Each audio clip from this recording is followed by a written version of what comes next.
The Dolphins send wide receiver Jaylen Waddle and a fourth-round pick to the Broncos earlier this week, while Miami gets Denver's 2026 first-rounder, plus a third and fourth-round selection.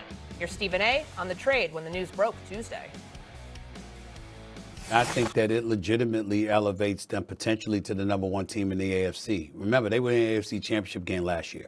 Jarrett Stidham was your quarterback instead of Bo Nix, who had gotten hurt near the end of the Buffalo divisional playoff game right there. And so if Bo Nix is in the lineup, chances are Denver's in the Super Bowl instead of New England. Okay, so you hear Stephen A. say this is a move that elevates them to the number one seed in the AFC. Do you agree?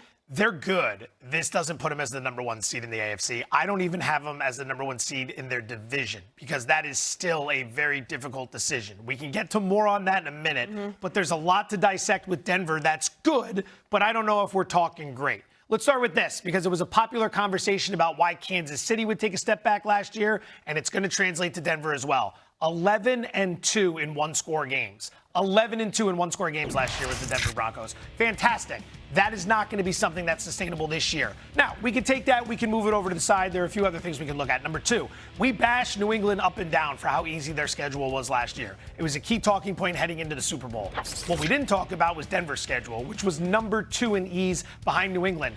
They're not going to get that this year with a first-place schedule coming out of the AFC West. On top of that, the run they made in the playoffs featured no Patrick Mahomes, no Lamar Jackson, no Joe Burrow. The competition is going to rise up as well. Defensively, very good, but we saw them take a step back over the second half of the season. And then offensively, and this is the big piece, you go out and you get Jaylen Waddle, and I love the move. It's not a criticism of the move, but is Bo Nix good enough to take you to the promised land? Last year, 15th in QBR, 20th in completion percentage, and he did not push the ball down the field in terms of air yards or any metrics that measure deep shots. Waddle will help with that. But between quarterback play, which I still think can be a little inconsistent, a defense that is good but not elite, a schedule that's going to be much tougher, and some analytics like one-score games that's going to trend in the wrong direction, I wouldn't put him number one in the AFC, wouldn't put him number one in their own division. Here's the thing that said, I find your take to be absolutely hilarious. So, in other words, so Patrick Mahomes and them missed the playoffs. Excuse me, why they missed the playoffs? Because they weren't good enough. The Chargers bowed out gracefully once the playoffs arrived. Why? Because they weren't good enough. The Baltimore Ravens didn't make the playoffs. Why? Because they weren't good enough. You understand? You start out 1-5. That didn't have anything to do with the Denver Broncos. Pittsburgh Steelers ain't good enough. Okay, Cincinnati Bengals ain't good enough. The New England Patriots, they came on strong or whatever. What happens to them? AFC Championship game. You win 10-7 going up against Jarrett Stidham. Okay, the only thing that looked first team, the only thing that looked all pro or all NFL, according to his standards, was his wife with that badass mink coat she was rocking. I mean, that was about it. Okay, I mean that's what showed up. This brother showed up there like he was Bo Nix because the wife represented. Give her props where she do. She looked like the wife of a starting quarterback in an AFC Championship game. She showed up. Okay, he did it. The bottom line is this: when you look at the Denver Broncos, the defense was still big time. It wasn't awful. It wasn't close to being average. It was a big time defense. They led everybody in sacks, had 11 more sacks than anybody else. Finished with 68, 4 shy of the all-time record. That defense is coming back. Everybody that played a down, that had a touch for the Denver Broncos offense is returning. Bo Nix, the same Bo Nix that you're talking about, that's a bit suspect at times. Didn't he have 7 game-winning drives? 7.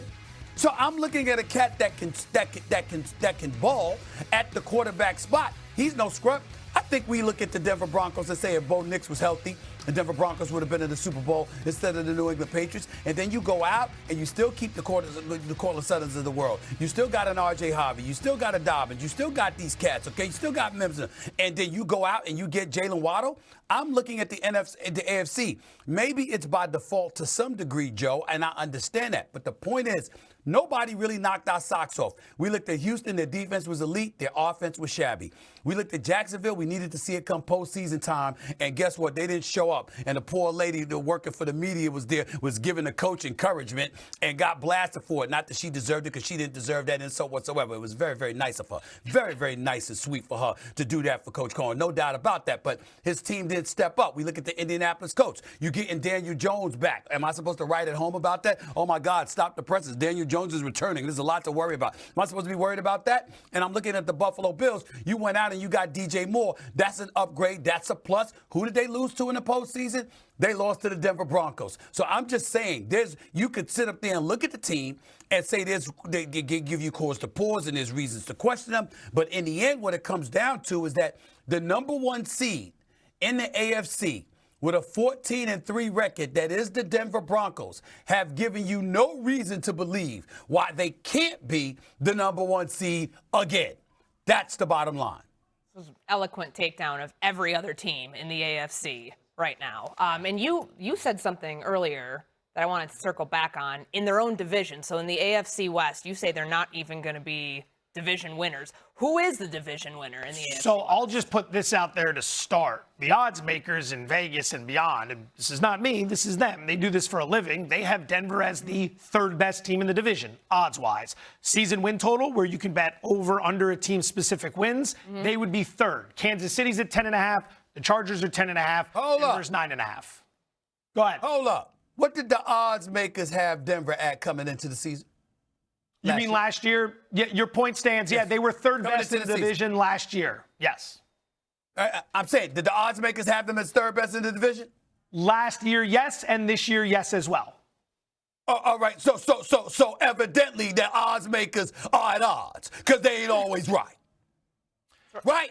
Yes. It's an excellent point. That is what happened last year. But now that we have another year of evidence, I would argue that we saw Denver perform so far above and beyond what everyone thought last year. Wouldn't we now be thinking like you are, that they should be the best in the division? Whoa, Joe Fordball. See, this, I'm very, very disappointed that you haven't remembered. You don't have recall as to what makes me brilliant.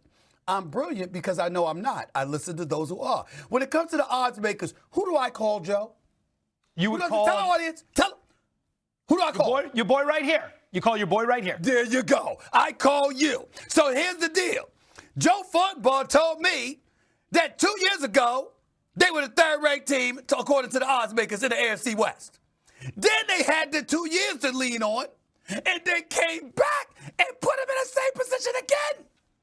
So they were wrong again. Why am I listening to the odds makers? I ain't worried about them. The odds makers need to be listening to me right now. Denver is the team to beat in the AFC West. They're the team to beat in the AFC West. That's what they need to do because I got them the last 2 years. All right? They had their chances. 3 strikes, you're out. There are several things he does very, very well. It's why he's at the top of the game. One of them, and it tends to fall underneath the radar, is the fact that he talked me right out of the ability to counter this last point. He knew how much time was left, and he kept going. He was articulate. He was eloquent. He was affable. And now we're all out of time, and I can't even come back on you on that one. Job well done, sir. Job well done. I'm learning on the fly here. You can't come back because I basically let the world know I get my odds makers info from you. How you going to refute it? I get it from you. Brilliant. He said it himself. He's brilliant. The East region is a gauntlet. What legendary coach is best suited to make it through to the Final Four? Plus, the madness tips off today, but where does it rank on the sports calendar? Not everyone here thinks it's the best sports day of